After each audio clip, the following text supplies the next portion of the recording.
아, 오늘부터 우리가 율법과 복음이라는 제목으로 우리가 성경 공부를 하게 되겠습니다.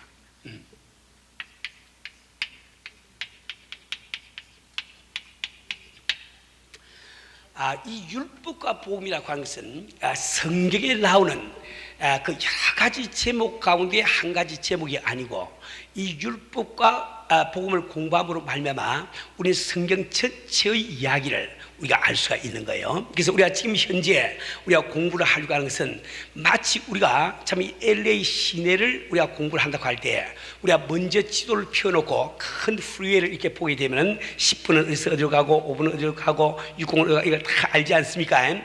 이와 같이 지금 우리가 프리웨이 공부를 한 것과 똑같아 말이지. 그리고 우리가 이제 앞으로 마태복음, 요한복음 이렇게 공부를 하게 되면은 그것이 이제 한 동네 속에 내가 어떤 집을 찾기 위해서 공부가 똑같습니다. 이 성경 전체의 그 이야기를 이 율법과 복음이라는 이 제목을 가지고 요약해서 설명을 할 수 있단 말이에요. 그래서 여러분들은 이 율법과 복음을 잘 들으시고 참 우리 성경을 잘 이해를 하셔야 됩니다. 어제 제가 지난 주일에 수요일 날 그런 말씀을 드렸어요. 우리 누구나 신앙생활을 하면서 올바른 신앙생활을 우리가 하기를 원합니다. 우리가 정말 헛된 신앙생활을 한다고 하면, 잘 못된 신앙생활을 한다고 하면 그것처럼 참 안타깝고 참 이렇게 어려운 일이 없겠지요. 그래서 우리 누구나 다 이렇게 참 이렇게 올바른 신앙생활을 하기를 원한다 말이에요. 그래서 사람들은 누구나 내가 보수 정통주의다 이런 말을 많이 쓴다 말이에요. 근데 우리는 보수 신앙, 다시 말해 가장 좋은 이런 그 올바른 신앙의 한선, 그 기초가 뭐라고 그랬습니까? 제가 말했을 때 66권 성경 말씀이 정확무오한 하나님의 말씀이요, 이 말씀만이 우리 신앙생활의 유일 기준이다, 이렇게 고백하는 것, 그 고백 자체가 바로 우리 보수 정통 신학의 한선이 되는 거예요. 다시 한번 이야기합니다. 우리 가운데 이제 초신자도 계시기 때문에 말씀드리는데, 우리가 가진 이 성경 66권, 요 안에는 성경이 66권, 이렇게 창세기 무슨 이렇게 신명기 이래서 여기 지금 66권이 들어있단 말이야. 60이 들어있는데, 우리가 참고로 우리 다 아는 사실만 성경 크게 나누어서 두 가지 부분으로 되어 있죠. 첫째 부분은 뭐라고 그러죠? 구약이라고 부르고, 크게 대답하세요. 크게. 그 다음에 또 한 가지를 신약이라, 구약 신약이라. 근데 자, 우리 초신자들이 계시기 때문에 구약은 몇 권으로 되어 있죠? 39권으로 되어 있고, 신약은 27권. 그러니까 이제 3927이야. 이게 외우면 참 쉽죠. 49권 딱 외우면 3927 나오니까, 그렇죠. 그래서 이 합계가 66권으로 되어 있단 말이에요. 근데 우리 신앙이라고 하는 것은 말이죠, 가장 그 기본적인 기초가 이 66권 성경 말씀은 정확무한 하나님의 말씀이요, 그 말씀만이 우리 신앙의 유일기준이다, 이것을 그걸 그대로 믿는 거예요. 그 기초 위에서 우리는 올바른 신앙이 이루어진다 말이에요. 다시 말하면 우리는 신앙생활을 할 때 세상에 상식이 필요가 없는 겁니다. 상식적으로 맞는 일이기 때문에 이렇게 하자 저렇게 하자 이런 많은 신앙생활 세계에서는 통하지가 않는 거예요. 다른 교회들이 다 하고 있기 때문에 우리도 이렇게 하자, 그것도 통하지 않는 거예요. 우리는 아무리 교회들이 오래 해온 일을 할지라도, 모든 교회들이 하고 있는 일을 할지라도 성경 말씀이 그렇게 되어 있지 아니하면 그걸 과감하게 버릴 줄 알아야 됩니다. 내가 어떤 선입견을 가지고 어떤 상식을 가지고 어떤 일을 주장한다 할지라도 그것이 만약에 성경의 말씀과 다르면 그것을 내가 버릴 줄 아는 것, 이것이 바로 올바른 신앙이다 말이에요. 그러면 여기서 우리가 제일 먼저 우리가 알아야 되는 것은, 그러니까 다시 말해 우리 이 정통 보수 신앙에서는 제일 중요한 것이, 우리가 율법과 복음을 공부하면서 제일 처음에 서론적으로 우리 신앙생활에서 성경의 위치를 잘 알아야 됩니다. 우리가 신앙생활을 해나가면서 이 성경의 위치가 무엇이냐, 이걸 잘 알단 말이에요. 그래서 우리는 이 성경이야말로 우리 신앙생활의 유일 기준이다. 제일 기준이라는 말을 갖다 다루고 그랬죠. 제일 기준이라는 이 말은 제2의 기준, 제3의 기준이 있다는 말이요, 유일 기준이라는 이 말은 성경만이 우리의 유일한 기준이다 말이에요.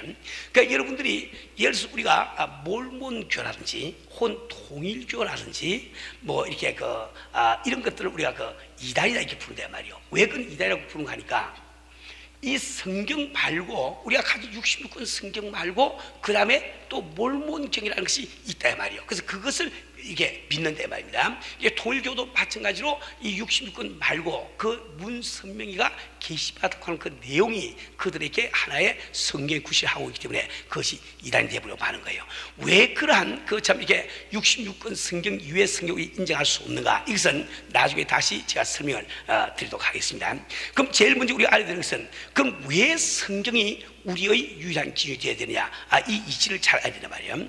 그럼 제일 처음에 여러분이 아셔야 되는 것은 우리가 이 기독교를 이해를 하려고 하면, 성경을 우리가 제대로 이해하려고 하면, 기독교 신앙을 우리가 제대로 이해하려고 하면 반드시 인간의 비자율성이라고 하는 것을 우리가 이해하지 않는 거예요. 비자율성. 요 비자율성이란 무슨 말인가 하니까 인간은 자기 스스로의 능력으로 하나님을 알 수 없다. 인간이 자기 스스로의 능력으로 하나님을 알 수 있다, 알 수 없다. 이것을 인간의 비자율성이라 이렇게 푼다 말입니다. 우리 성도 여러분, 이번에 저희들 완 패밀리 데이를 기해가지고 아주 매주마다 설교 시간에 인간은 스스로 하나님을 알 수 있는 것이다. 그래서 내 생각대로 하나님이 계시다든지 안 계시다든지 이런 거 판단을 내지 마라, 이런 말씀을 제가 잘 되풀이해서 말씀을 드렸습니다. 인간은 스스로 하나님을 알 수 있는 능력이 없다는 것, 이것을 우리가 깨닫는 것이 기독교 신앙을 우리가 이해하는 아주 첫걸음과 똑같은 거다 말이에요.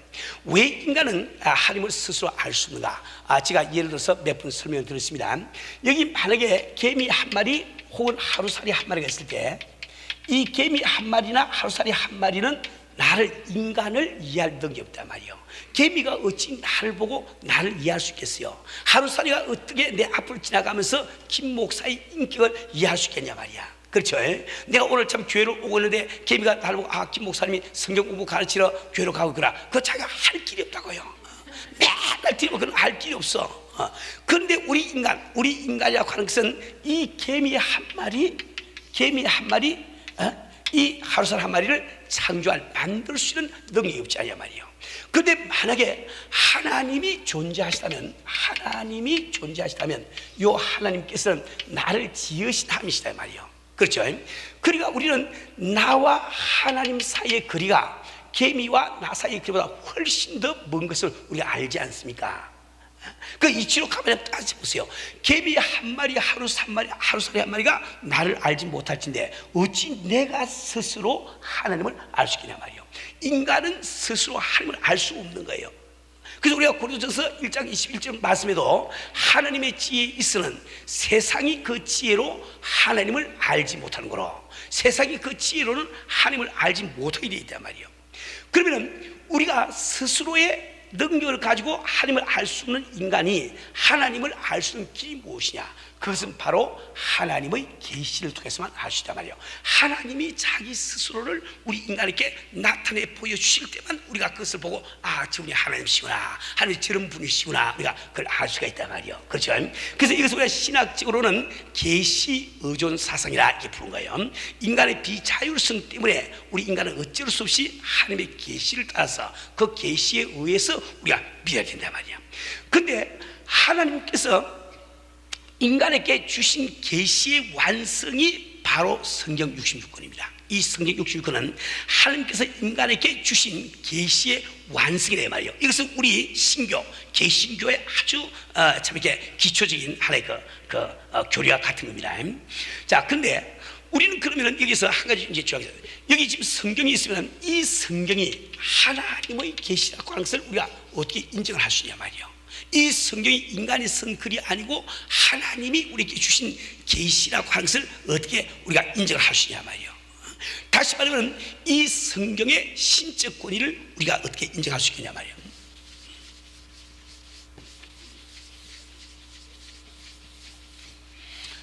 그래, 여기 우리가 인간의 비자율성 우리가 안다고 하면은 인간은 하나님의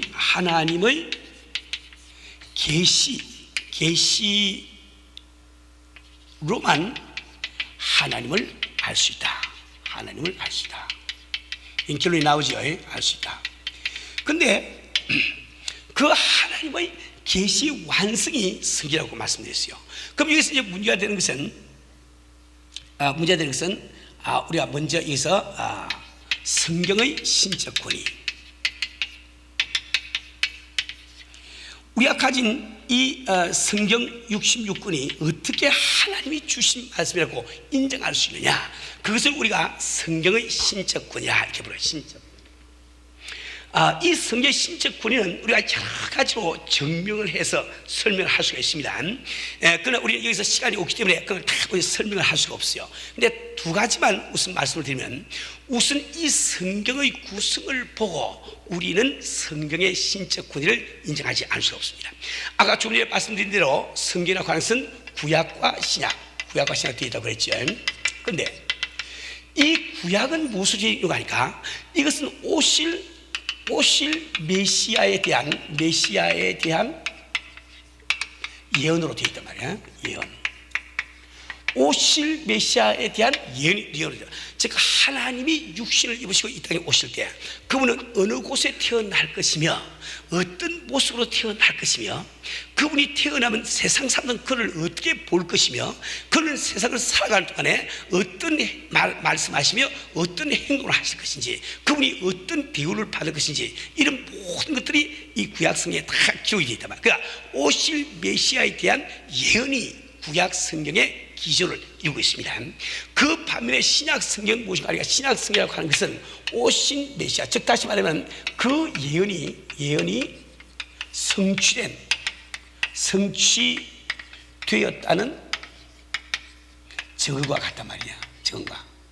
그래서 이 성경, 여러분이 마태복음에 보면은 예수님이 무슨 말씀을 하시고 난 다음에 어떤 행위를 하고 나신 다음에 그냥 바로 이어서 나오는 말씀이, 이는 하나님께서 선지자 아무개를 통하여 말씀하신 것을 이루려 함이니, 이런 말씀이 자꾸 나오는 이유가 바로 거기 있단 말이에요. 그러면은 이 구약은 오실 메시아에 대한 예언으로 되어 있고, 신약은 그 예언이 성취되었다는 증언으로 되어 있는 것이 왜 신적 권위를 인정할 수 있냐 말이에요. 왜 그것이 하나님의 말씀이라고 인정할 수 있냐 말이에요. 우리가 이제 가만히 한번 논리적으로 한번 생각해 봅시다. 인간은 원래 하나님을 스스로 알 수 없다고 그랬어요. 하나님은 우리를 구원하시기 위해서 그분은 육신을 입으시고 이 땅에 오셔야 됩니다. 그런데 오셔가지고 그분께서 내가 바로 하나님이다 이렇게 말할 때, 우리는 원래가 하나님을 알 수 있는 능력이 없으니까 지금 하나님이라고 말씀하신 주장하시는 그분이 참 하나님인지 아니신지 우리가 판단할 능력이 없단 말이에요. 그렇지 않습니까? 그 판단할 능력이 없는 우리들에게 자기 자신이 참 하나님을 나타내시려고 하면 먼저 자기가 어떻게 오실 것이고 어디로 오실 것이고 뭘 할 것인지 다 말씀하시고 이루어 줌으로만 비로소 가능하단 말이야. 무슨 얘기죠? 여러분들이 예를 들어서 지금 아주 100만 불 들은 가방을 하나 딱 맡아서 이제 LA 공항에 가서 김광신 목사에게 이 가방을 건네주어라 이렇게 딱 이제 사명을 받아서 미션을 받았단 말이에요. 근데 여러분이 김광신 목사를 한 번도 본 적도 없고 사진도 본 적이 없어. 그럼 그 귀한 100만 불짜리 가방을 들어가서 어떤 사기꾼이 탁 나서 내가 김광신 목사 이런다고 줄 수 있습니까? 못 주겠죠. 그럼 여러분들이 나를 한 번도 본 적이 없고 사진도 본 적이 없으니까 내가 오기 전에 무슨 일을 해야 될까요? 내가 먼저 편지를 보내든지 혹은 전화를 걸든지 해가지고 나에 대한 설명해 줘야죠. 그렇죠? 나는 한국 사람으로서 아주 예맥 족속의 표준키고 징그럽게 크지도 않고 이렇게 혹은 나이는 59세인데 나이보다는 조금 늙어 보이고 머리보다는 얼굴이 더 넓은 편이며 배는 금붕어처럼 볼록 나왔고 설명을 다 해준다 말이에요. 해주고 그 다음에 내가 LA 공항에 딱 오니까 편지하고 똑같은 사람이 딱 나타났어. 그럼 여러분이 의심 없이 이분이 김 목사구라고 가방 남겨줄 수 있지 않습니까? 그렇죠. 인간이 스스로 하나님을 알 수 있는 능력이 없기 때문에 참 하나님이 이 세상에 오실 때 그분은 내가 어떻게 올 것이라고 먼저 예언을 해 주시고 그 다음에 그것을 그대로 이루어지는 그 일 위에는 우리에게 그분이 참 하나님을 증명하실 길이 없단 말이에요. 그렇죠? 그래서 우리는 이 성경 구성을 보고서 이렇게 성경이 구성되는 것이 다른 종교는 없습니다. 불경 다 찾아서 그렇게 되어 있나? 안 되어 있어요. 고란경 다 찾아서 그렇게 되어 있나? 안 되어 있단 말이에요. 오직 기독교만이 그렇게 되어 있단 말이에요. 그래서 우리는 여기서 우리가 성경의 신적 권위를 우리 인정할 수 있는 거예요. 또 뿐만 아니라 두 번째로 이게 첫 번째로 가면은 두 번째로는 우리가 이 성경의 주제를 보고 성경의 신적 권위를 인정할 수 있습니다. 이 성경이라고 하는 것은 신구약을 다 합쳐보면 적어도 1500년 이상에 걸쳐서 그 긴 그 세월에 걸쳐서 쓰여진 것이 성경입니다. 또 성경 기자, 성경을 쓴 그 사람 기자 있죠. 기자만 하더라도 40여 명 넘는 사람들이 다른 사람들이 쓴 성경이 바로 66권이란 말이에요. 그러나 여러분들이 이 66권을 다 읽어보시면 이 66권에는 한결같이 한 가지 주제가 흐르고 있는데 그 주제가 무엇인가 하니까 바로 예수 그리스도란 말이에요. 예수도. 그러니까 역사적으로 1500년 이상의 세월에 걸쳐서 40여 명이 넘는 성경 기자들이 성경을 기록했지만 그 가운데 한 가지 주제가 흐르는 것을 보아서 우리는 그 배후에 계신 다른 저자, 즉 성령님을 인정할 수 있단 말이에요. 그렇죠? 그래서 우리는 이 성경의 이 신적 권위 갖다가 인정을 하게 된단 말이에요. 그래서 우리는 이 성경 말씀이 우리 신앙생활에 가장 중요하고 이 성경 말씀만이 우리 신앙의 유일 기준이 됨을 우리가 알 수 있단 말이에요. 자, 그러면 이제 본론으로 넘어갑니다. 본론 넘어가서 율법과 보면서 본론 넘어가서 제일 첫째로 그럼 성경은 즉 하나님의 말씀인데 하나님의 말씀의 뜻이 무엇이냐? 즉 이 성경을 통해서 하나님이 우리에게 보여주시는 그분의 의도가 무엇이냐 이걸 잘 알아야 된단 말이에요.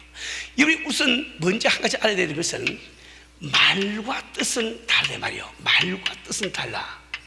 근데 사람들이 이걸 흔히 잘 모르는 사람들이 많이 있습니다. 말을 듣기는 듣는데 그 뜻을 못 알아듣는 사람을 말귀가 어둡다 이런 말 쓰죠. 여러분 가운데서 아마 말귀가 어두운 남편하고 살거나 말귀가 어두운 이게 부인하고 사는 사람들 참 답답할 거예요. 말을 해도 그 뜻을 잘 알지 못해. 그래서 제가 좀 무슨 이야기를 합니다. 우리나라 말씀 말이지 좋다 그러면 좋다 이것은 두 음절밖에 안 돼. 좋다. 그렇죠. 이게 똑같이 좋다라는 말이지만은 그 말은 태도에 따라서 뜻이 다 달라집니다. 예를 들어서 아름다운 꽃을 보면서 좋다. 좋다. 그 뜻이 있죠. 근데 우리가 이제 어릴 때 젊은 사람들은 이해를 못 할 거예요. 이제 제 나이 정도 돼야 이렇게 이해를 합니다. 우리가 어릴 때는 좀 가난해서 그래서 우리는 사탕 하나를 구하더라도 이걸 친구끼리 돌아가면서 빨아먹어. 우리 어릴 때 우리 그랬어요. 그래서 사탕 하나 생기면 하나 한 빨아먹고 얘는 빨아주면 또 쟤는 한 빨아먹고 옆에 이게 다 돌아가면서 빨아먹는단 말이에요.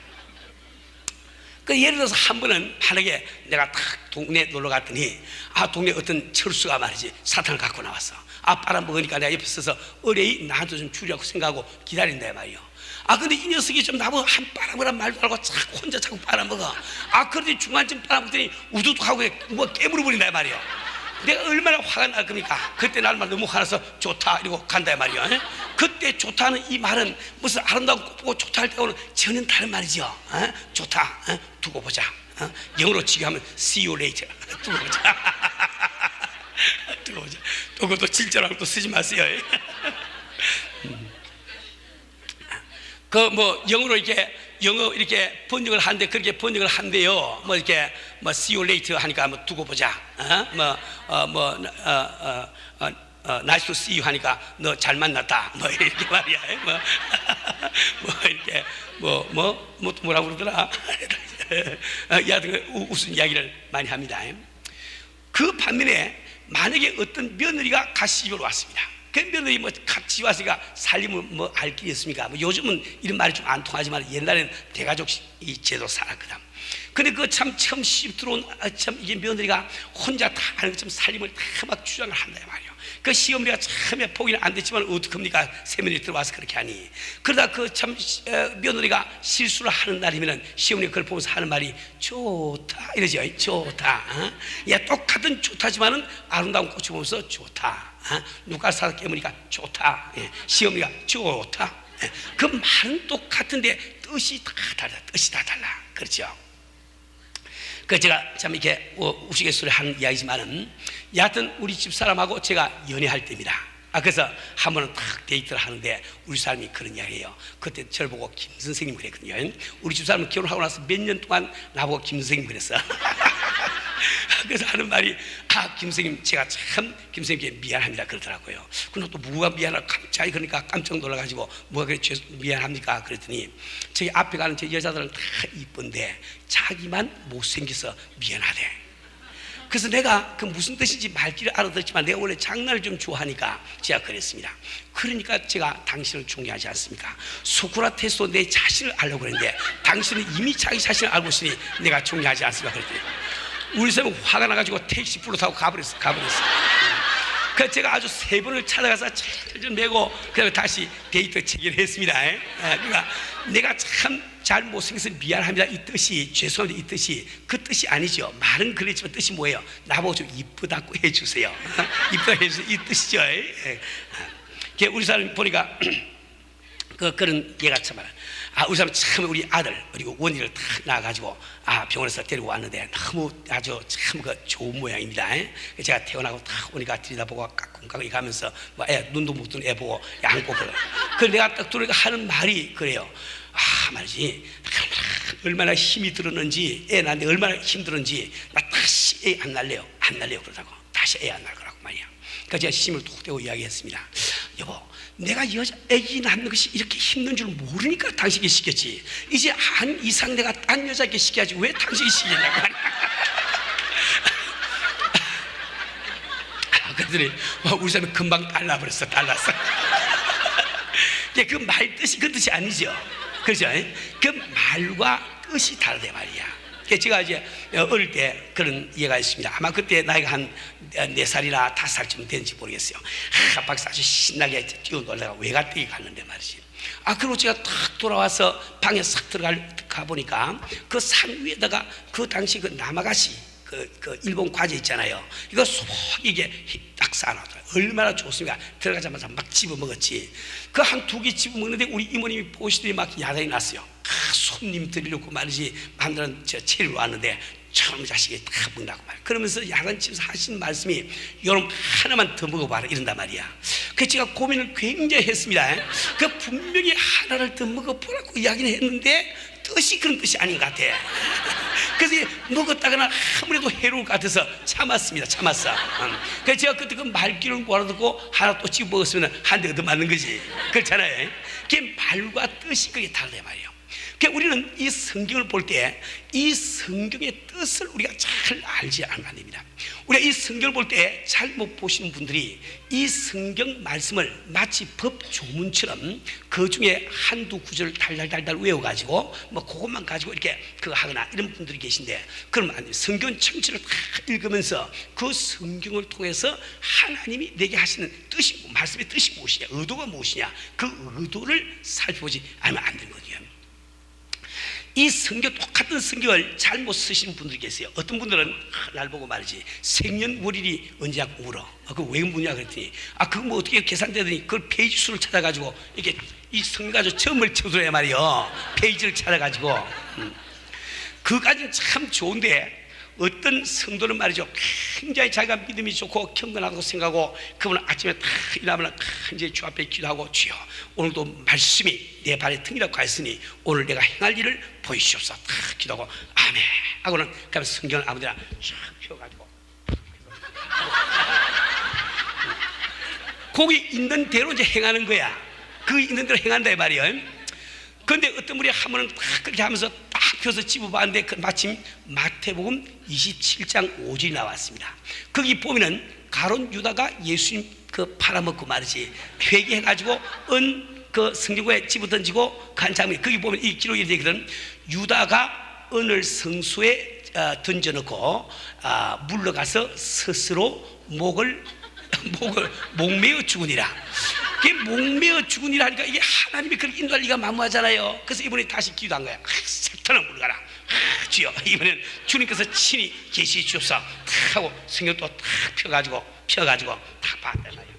펴가지고 아멘. 이번에는 누가복음 10장 37절 말씀 나왔습니다. 거기 보면은 선한 사마리아인에 대한 이야기 나오지요. 그게 나오면서 그게 뭐라 되니까 예수께서 가라사대 가서 너도 이와 같이 하라 하시니라. 큰일 났거든. 그래서 이럴 리가 없는데 사탄아 물러가라 하고 또 주여 이제 주님께서 진짜로 저에게 좀 말씀해 주시기 바랍니다. 이번에 하신 말씀대로 내가 행하겠습니다. 세 번째 탁 해서 찍고 갔는데 그거 보니까 요한복음 13장 27절 딱 나왔습니다. 우리 예수께서 가룟 유다에게 말씀하신 장면인데 예수께서 유다에게 이르시되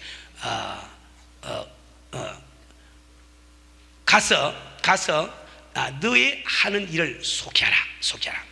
그래서 그 사람 할 수 없이 목매달아 죽었단 말이야. 그러니까 여러분들이 이 성경을 볼 때 이 뜻을, 하나님의 그 말씀의 뜻을 잘 알아야 됩니다. 그러면은 이 성경을 통해서 하나님이 우리에게 말씀하신 그 뜻이 무엇이냐, 즉 그 하나님의 성경의 의도가 할 수 있죠. 이것이 바로 요한복음 3장 16절에 말이에요. 우리 요한복음 3장 16절을 성경의 배꼽이다 혹은 성경의 요지다 이렇게 부른 이유는 이 66권 성경이 이렇게 두껍게 되어 있지만은 이것을 통해서 하나님이 우리에게 전달하고자 하는 의도가 바로 요한복음 3장 16절인 거예요. 우리 요한복음 3장 16절은 외우지 못하는 사람이 한 사람도 없을 텐데 우리 주 앞에 한번 크게 한번 외워봅시다. 야, 혹시 옆에 앉아 계신 분이 못 외우거든. 교회를 나온 지 아직 석주 미만 됐으면은 그 양해 드리고 그 이상 됐는데도 못 외우거든. 딱 잘 보다가 이마를 갖다 손으로 탁 튕겨주는 거예요. 우리 서로 한번 바라보면서 요한복음 3장 16절 한번 외워봅시다. 시작.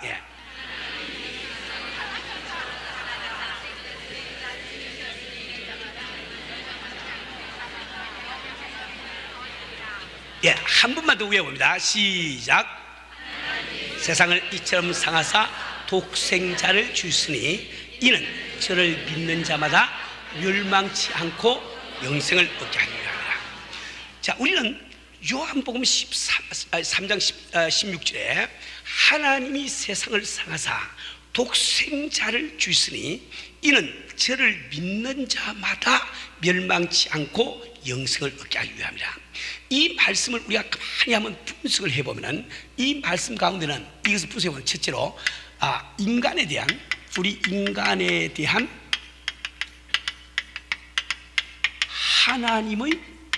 하나님의 진단과 그 다음에 또 하나님의 처방이 나온 것을 안다 말이에요. 처방. 그러니까 인간에 대한 하나님의 진단은 뭘까요? 하나님이 이 세상을 이처럼 상하사 독생자를 주시니 이는 저를 믿는 자마다, 즉 안 믿으면 그냥 그대로 자연인이 그대로 있으면 어떻게 되는 거예요? 멸망한다는 거죠.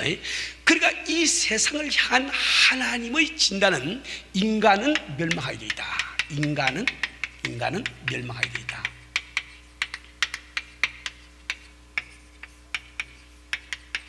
여기 지금 우리 인간은 멸망하게 되어 있다. 이 뜻은 이때의 멸망의 뜻은 지옥에 들어간단 말이에요. 지옥에 들어간단 말입니다. 그냥 망한다 이런 뜻이 아니고 지옥에 들어가야 되어 있단 말이에요.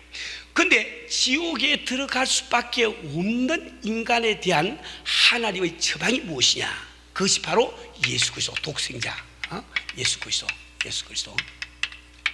왜? 하나님이 세상을 이সম사다 독생자를 주셨으니 이는 주를 믿는 자마다 멸망치 않고 영생을 얻게 하려 함이라. 그러니까 멸망할 수밖에 없는 인간에 대한 하나님의 처방이 바로 예수 그리스도입니다. 그러니까 예수를 믿으라 한 이 말씀은 다른 말로 바꾸면은 공짜로 영생을 얻으라 이거랑 똑같은 거야. 그렇죠? 예수를 믿으라 이 말씀은 공짜로 영생을 얻으라 이거랑 똑같단 말이에요. 근데 사람이 참 희한하죠. 인간은 공짜를 좋아하기를 얼마나 좋아하는 거 아니까. 양재물도 공짜면 마셔. 우리 한국 사람들이 말이야. 우리 항상 공짜 참 좋아하거든요. 그래서 양재물도 공짜는 그냥 마신다 말이요. 근데 우리 인간은 얼마나 오래 살기를 원합니까? 우리가 참 아침 일찍부터 밤 늦게까지 이렇게 뛰어다니는 이유가 뭡니까? 안 죽으려고 뛰어다니는 거예요. 그렇죠? 죽어도 좋을 바에 뭐 가면 죽고 말지 뭘 그게 아침에 길을 쓰고 일어나서 그렇게 일찍 일어나서 막 애를 쓰고 뭐 아기 다툼을 하고 그게 그걸 하겠습니까? 우리 모든 사람들은 하루라도 더 살기 위해서 그 야단 법수하면서 산다 이 말이요. 옛날 이런 이야기 했습니다. 그 화란에 말이죠. 화란에 어떤 유명한 의사가 있었는데 이 의사는 세계에서 가장 오래 산 사람들, 한 110세 이상 산 그 고령자들만 찾아다니면서 그들이 오래 살게 된 원인을 조사를 한 거예요. 연구를 한 거예요. 그래서 신문에 이제 그 사람에 대한 그 기사가 많이 났습니다. 그런데 이제 그 오래 산 비밀이 무엇이냐, 이건 발표가 안 됐어.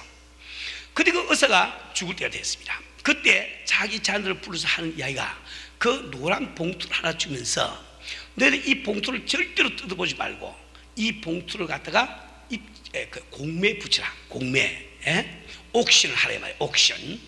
이 속에는 내가 지금 오늘까지 참 연구해서 발견한 장수의 비결이 들어있는데 이것을 옥션에 붙여서 그 돈을 나눠서 이렇게 이야기를 했단 말이에요.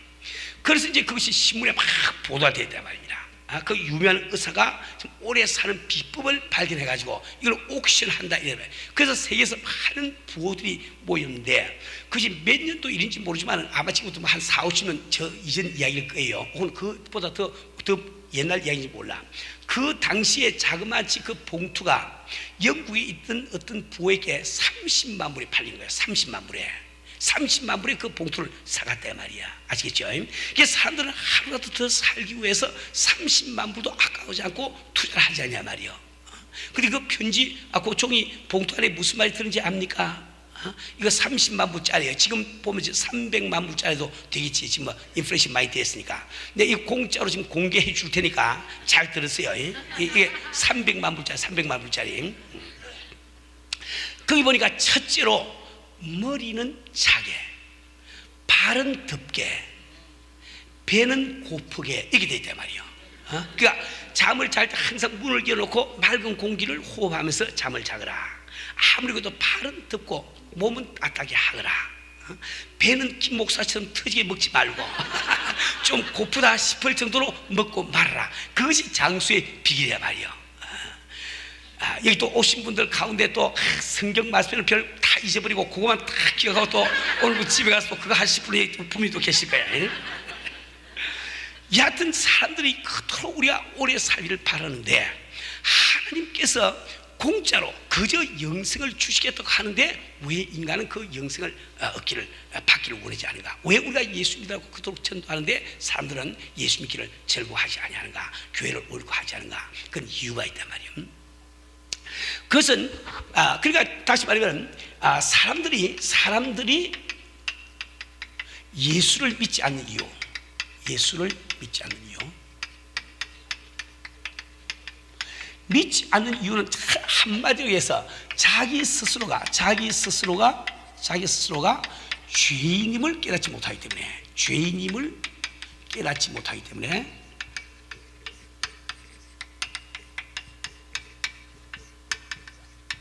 예수를 안 믿는단 말이에요.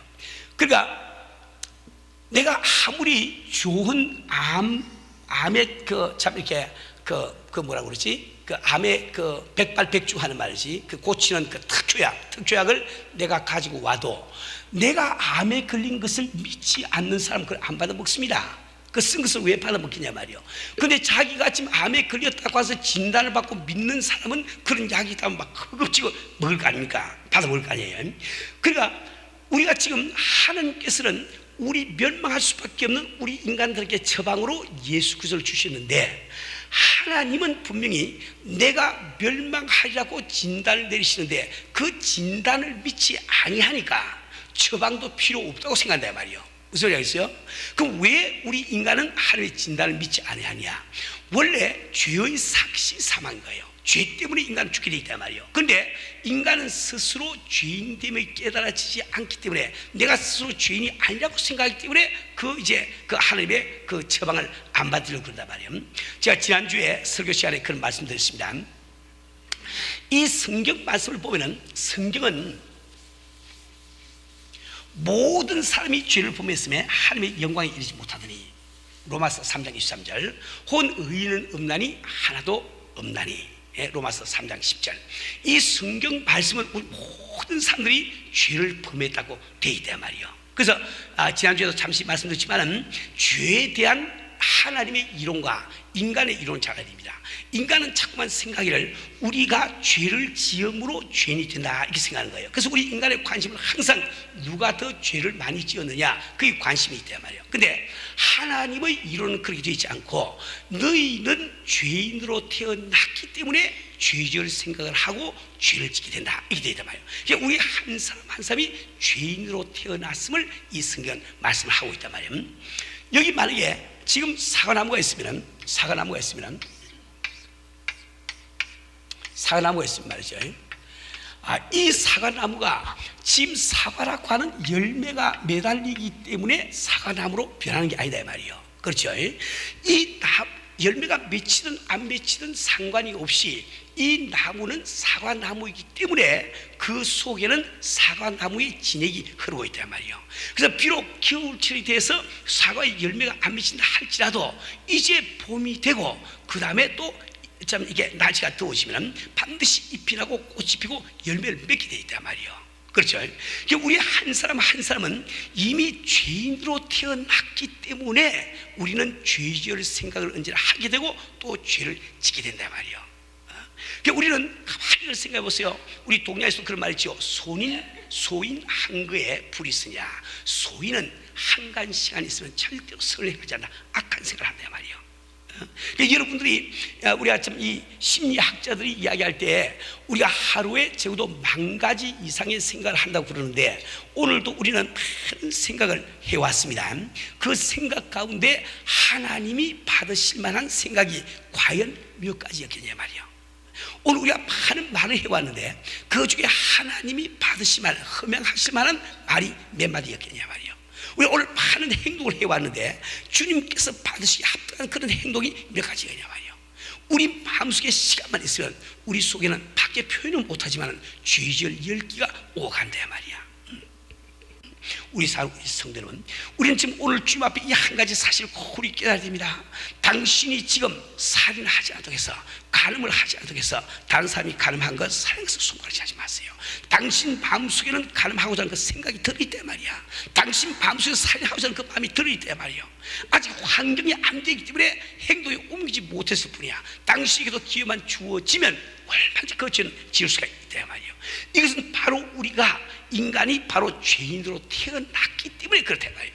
자, 그런데 우리 지난주 우리 설교 시간에 제가 말씀을 드렸지만은 우리 다시 공부니까 다시 한번 공부를 합시다. 자, 하나님께서 우리 인간이 죄인으로 태어났다면 그건 죄인으로 태어난 거예요. 하나님이 당신을 보고 죄인이다 하면 그건 죄인인 거야. 하나님이 틀릴 수가 없어. 그렇죠? 우리 모든 사람이 다 죄인이란 말이에요. 그런데 왜 우리는 죄인이면서도 죄인임이 깨달지 않는가? 왜 사람들은 죄인임이 깨달지 않아서 예수 믿기를 그렇게 좋아하지 않는가? 크게 두 가지 이유가 있다고 말씀드렸죠. 첫째 한 가지 이유가 무엇이냐? 그것은 즉 죄인이면서도 죄인임이 깨달아지지 않는 이유입니다. 제일 첫 번째는 우리의 잘못된 기억 장치 때문에 그렇다. 기억 장치.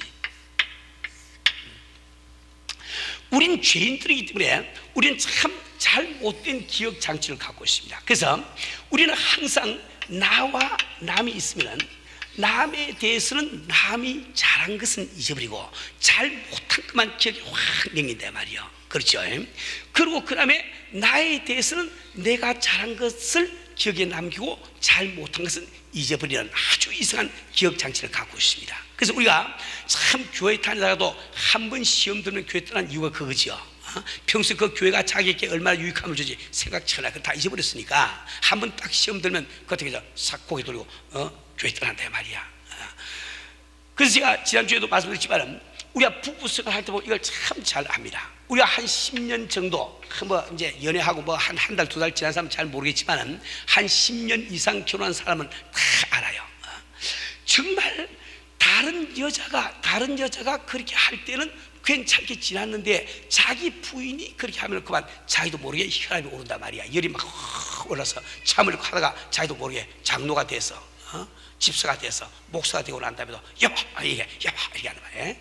또 다른 남자가 그런 말 한 것은 잘 들어 넘기는데 자기 남편이 그런 말 한 걸 들으면 자기도 모르게 막 화를 낸다 말이요. 왜 우리 사람들이 자기 남편에 대해서 참지를 못하고 자기 아내에 대해서 참지 못하느냐?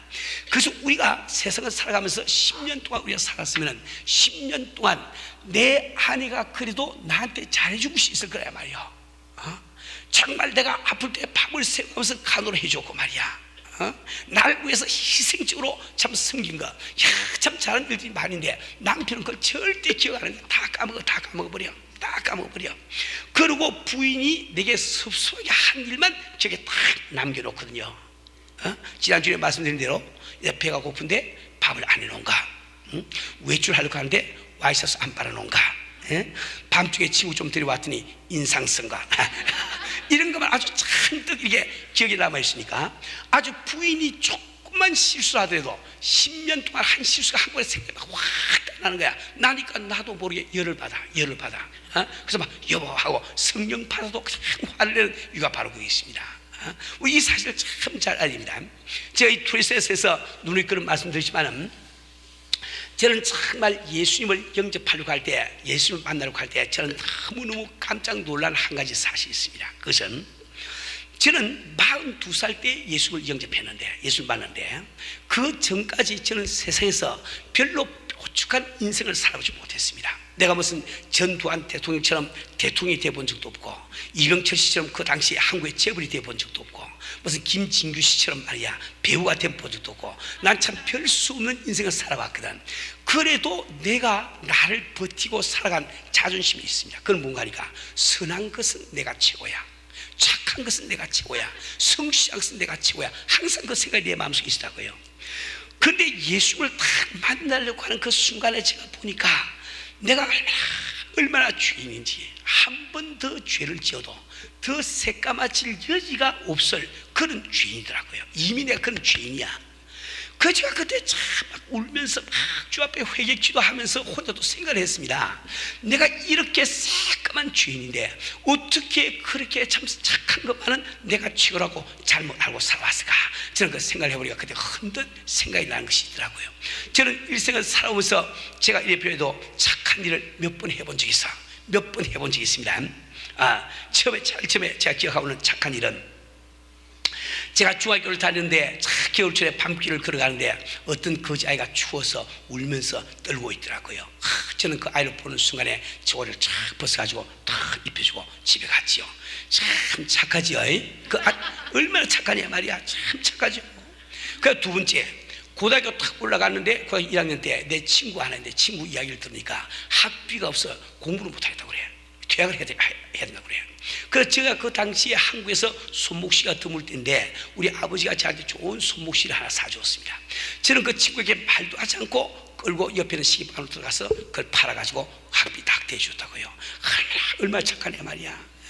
제가 고등학교 3학년 때쯤 됐습니다. 그때 아마 여름철에 더운데 공부를 마치고 딱 이제 학교를 나오니까, 우리 학교 나오면 이렇게 경사진 길 한 1000m 이상 쫙 내려가서 시가지로 가는데, 그때 피곤한 몸이니까 틀레 혼자서 이렇게 내려갔더니 어떤 할아버지가 묵은 니아까를 끌고 까꿀로 코에 들어 올라가려고 그러잖아요. 저는 하루 이렇게 말씀도 안 드리고 가방을 니아까에 탁 얹고 뒤에서 막 밀어가지고 꼭대 올려드리고 가서 할아버지 안녕하세요 인사하고 집에 갔다고요. 얼마나 착합니까? 그 일생 동안 그 착한 일 한 3가지죠. 요것만 항상 내 머릿속에 기억이 돼 있어. 그 세상에 나처럼 착한 사람이 없는 거죠. 나처럼. 그 제가 그때 참 주 앞에 우리 참 이게 주를 만나러 갈 때 제가 그 생각이 들더라고요. 내가 정말 세상을 살아가면서 나도 잘한 착한 일을 한 적은 몇 번 있겠지만은 그것을 다 모아본들 일주일이 과연 될까? 일주일이 안 되겠더라고요. 그러니까 41년 11개월 3주는 죄만 짓고 살았는데 이걸 기억을 못하니까 스스로 죄인이 아니라고 생각한단 말이에요. 오늘 우리가 주 앞에 은혜 받지 못한 사람들은 이것을 잘 생각하세요. 우리가 참 주 앞에 내가 참 예수 믿고 신앙을 고백하면서 내가 은혜를 못 받으시는 분들, 내가 지금 성령을 못 받으신 분들, 이런 분들은 내가 철저하게 주 앞에 이 회개가 없기 때문에 그걸 못 받는 거예요. 회개가 없다는 뜻은 뭘까? 내가 그런 죄인이라고 깨달지 않아. 많은 사람들이 그런 이야기합니다. 목사님, 제가 죄인은 죄인이지만 그래도 착한 죄인이죠. 뭐 이런 소리야. 죄인이면 그냥 죄인이지 뭘 착한 죄인이 있고 악한 죄인이 있고 그나야 말이야. 우린 자꾸만 그런 생각을 한다고요. 그래서 참 재밌는 것이 은혜를 받을 때 보면 맞아, 어떤 사람은 화끈 받지 않습니까? 화끈하게 받죠. 그럼 나 같은 사람 맞아, 확 뒤벼져 버려, 확 뒤벼져. 어떤 사람은 참 이렇게 뭐 이렇게 막 은혜를 받기는 받는데 병아리 오줌 만큼 받아. 받은지 안 받은지 이게 그것도 없다 말이요. 우리가 누구나 다 은혜 받을 때 화끈하게 받고 싶은데 왜 어떤 사람에게는 화끈하게 은혜가 임하고 어떤 사람은 요만큼 임하느냐 말이야. 그건 딴 거 없습니다. 내가 정말 주를 믿을 때 이런 죄인이라고 생각하는 사람은 은혜가 이만큼 임하는 거예요. 그 내가 죄인은 죄지만 요만큼 죄진 사람은 은혜도 요만큼 임하는 거야. 우리 이걸 참 잘 알아야 됩니다. 우리는 정말 나의 잘못된 기억 장치 때문에 나는 죄인이면서 죄인임을 깨닫지 못하는 것을 잘 알아야 봐요. 자, 두 번째는 왜 인간은 죄인이면서 죄인임을 깨닫지 못하느냐? 그것은 죄에 대한 잘못된 개념 때문입니다. 잘못된 개념 때문에. 우리 인간은 생각이를 사람의 양심, 즉 나의 양심에 어긋난 것이 죄다 이렇게 이야기하는 거예요. 근데 하나님은 말씀하시기를 아니다. 죄라고 하는 것은 나의 양심, 즉 하나님의 양심에 어긋난 것이 죄다 이렇게 생각하는 거예요. 인간은 인간의 양심에 어긋난 것이 죄라고 생각하는데 하나님은 하나님의 양심에 어긋난 것이 죄라고 말씀하시는 거예요. 그래서 우리가 죄인이면서 스스로 죄인임을 깨닫지 못해. 지난 주일날 제가 예를 들어서 설명드리시오. 여기 식인종이 있다고 할 때 식인종도 양심이 있어. 식인종도 양심이란 말이에요. 내가 비록 사람을 잡아먹고 살지만은 동족은 잡아먹어서 안 된다는 그 양심이 있단 말이에요. 만약에 식인종들에게 그런 양심이 없다고 하면 그 식인종들의 씨가 어떻게 남아나겠습니까? 서로 다 잡아보니까 옛날에 씨가 말라버렸지. 그렇죠? 지금까지도 식인종이 존속하고 있는 것은 저들이 사람을 비록 잡아먹어도 동족은 잡아먹으면 안 된다는 양심의 기준이 있단 말이야. 양심이 있단 말이에요. 그런데 어떤 식인종이, 아주 양심적인 식인종이 미국에 이민을 왔습니다. 그래서 그는 참 성실한 식인종이기 때문에 아무리 배가 고파도 동족의 살점을 절대 먹지 않고 아무리 목이 말라도 동족의 피는 목에 남기지 않았습니다. 그러나 그는 생명을 유지를 해야 되기 때문에 할 수 없이 아침에는 참 백인 하나 잡아가지고 희어멀겋게 수프를 끓여서 마시고 말이야. 그러면 또 점심때는 또 한국 사람 또 잡아가지고 노랗게 또 프라이해서 튀겨서 먹고 말이야. 그 저녁에는 또 흑인 하나 잡아가지고 새까맣게 바베큐 해 먹고 말이야. 이러다가 걸렸대 말이야. 그런데 그 사람이 재판장에 가서 이야기를 합니다. 재판장님, 저는 죄가 없습니다. 제 과거를 다 살펴보세요. 저는 아무리 배가 고플 때도 동족의 살점은 한 점도 입에 넣어본 적이 없습니다. 내가 아무리 목이 말라 할지라도 동족의 핏방울을 한 방울도 목을 넘겨본 적이 없습니다. 주님 나를 재판장님 다 주세요. 아무리 주장해도 소용이 없다 말이야. 미국에서는 미국의 법으로 판단되는 것이 신종의 법으로 판단되는 게 아닙니다. 우리는 비록 인간 양심에 어긋난 일은 그렇게 하지 않았다 할지라도 우리가 하나님의 양심에 어긋난 일을 했으면 바로 우리가 죄인인 거예요. 그런데 하나님의 양심과 인간의 양심 사이는 엄청난 차이가 있습니다. 우리 인간은 생각이를 내가 저 사람이 미워도 때리지 않고 죽이지 아니하면 잘했다 이렇게 생각하는데 하나님의 양심은 너무나 숭고하시기 때문에 그분은 말씀하시기를 내가 이웃을 보고 미워해도 이미 살아있느냐. 하나님의 눈앞에, 즉 하나님의 법 앞에서 보면은 여기 가운데 우리 가운데 살인 아는 사람이 없습니다. 우리는 무슨 17명 누가 죽였다 막 끔찍하게 생각하지만 이건 17명 정도가 아니야. 여러분들 수천 명씩 뭐가지 죽이면서 왔다 말이야. 나는 내가 잘 알지 못하는 사람만 죽인 것이 아니라 나를 낳아준 부모님도 죽인 적이 있고 내가 난 자식도 죽인 적이 있는 이 죄인임을 이것을 우리가 깨달아야 된단 말이에요. 이 인간은 타락했기 때문에 이렇게 인간의 양심을 이렇게 이야기합니다. 만약에 내가 먼 곳에 출장을 갔다가 거기서 아리따운 아가씨를 만나서 둘이서 잠자기로 약속이 됐단 말이야. 근데 모텔로 가다가 집에 있는 아내를 생각하고 그걸 뿌리치고 돌아오면 그 사람 잘한 거예요. 인간의 양심으로서 그 착한 남자야. 착한 남편입니다. 칭찬해야 됩니다. 그래야 안 그래요? 지 할만하죠. 그렇지. 근데 하나님의 양심은 너무나 숭고하시기 때문에 그분은 말씀하시기를 내가 이승을 보고 음욕을 품어도 이미 가늠했느니라. 이미 가늠하니라. 그러니까 우리가 건강한 사람이 나이가 16세, 17세 이게 넘어서게 되면은 음욕을 품지 않는 사람이 세상에 누가 있냐 말이요. 그러니까 우리는 어쩌다가 실수로 한두 번 우리는 가늠한 사람들이 아니요.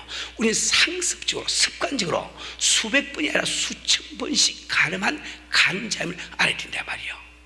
세상 사람들은 나의 잘못된 기억장치, 죄에 대한 잘못된 개념 때문에 자기 스스로가 죄인이면서 죄인임을 깨닫지 못해서 그래서 하나님의 처방을 믿지 않는 거예요. 멸망해야 된다고 하는 그 하나님의 처방을 믿지 않는단 말이에요. 그 처방을 믿지 아니하니까 우리의 참 멸망할 수밖에 없는 우리에게 하나님이 허락하신 처방 대신 예수 그리스도를 영접하기를 원치 않냐 말이에요. 우리 사는 우리 성도 여러분, 오늘 우리는 예수 믿는다는 뜻이 무엇인 걸 참 잘 알아야 됩니다.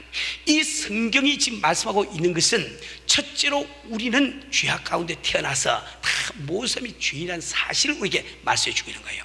그런데 그 죄인된 우리를 지옥에 보내실 수가 없어 하나님께서는 독생성자 예수를 이 땅에 보내시고 그분을 참 십자가에 참 대신 매달아 주신 것, 즉 내가 받을 벌을 대신 받게 하였음을 이 성경 말씀을 하고 있는 거예요. 그리고 마지막으로 이 성경 말씀하는 것은 그렇기 때문에 비록 우리는 죄인이지만은 그 예수를 믿기만 믿으면 우리는 용서함을 받고 우리는 영원한 천국에서 참 우리의 영원한 시간을 보내야 된다. 이것이 바로 성경 전체가 한 이야기란 말이에요. 우리 사는 우리 성도 여러분, 오늘 우리는 이제 간단하게 이 성경 전체가 하고 있는 말씀이 무슨 뜻인지 이거 우리가 알아야 되겠습니다. 우리 오늘 성경을 여기까지 하고 그다음 요다음 우리 시간 하겠는데 우리 같이 찬양을 좀 부릅시다.